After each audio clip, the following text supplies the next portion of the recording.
వంశీ విషయంలో సుప్రీంకోర్టు తీసుకునేటువంటి నిర్ణయం ఏదైతే ఉందో అది చాలా కీలకంగా మారనుంది. మరి సుప్రీంకోర్టు ఈయనకి కింద కోర్టులు ఇచ్చినటువంటి బెయిల్ క్యాన్సిల్ చేశారనుకోండి, ప్రభుత్వం అప్పీల్ని యాక్సెప్ట్ చేశారు, కింద కోర్టులు ఇచ్చిన బెయిల్ క్యాన్సిల్ చేస్తే మరి ఈయన సాక్షులను తారుమారు చేసేటువంటి అవకాశం ఉంటుందని చెప్పేసి ప్రభుత్వం తరపు నుంచి న్యాయవాదులు కానీ లేకపోతే వీళ్ళందరూ కూడా వాదిస్తారు న్యాయస్థానంలో. సో కాబట్టి మరి ఈయనకి బెయిల్ కనుక రద్దు అయితే ఖచ్చితంగా మరి ఈయన మళ్ళీ జైలుకి వెళ్ళాల్సినటువంటి పరిస్థితి. సో ఇప్పుడు ఇవన్నీ చూసి ఇవన్నీ ఆలోచిస్తూ వంశీ గారు తలపట్టుకొని కూర్చున్నారు ఇంట్లో.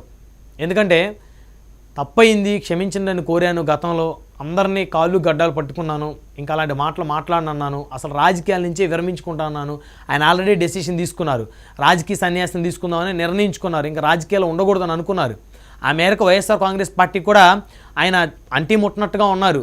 ప్రస్తుతానికి దూరంగా ఉండడానికి గతంలో జగన్మోహన్ రెడ్డి గారికి ఒక లెటర్ కూడా పంపారు వల్లభనేని వంశీ గారు.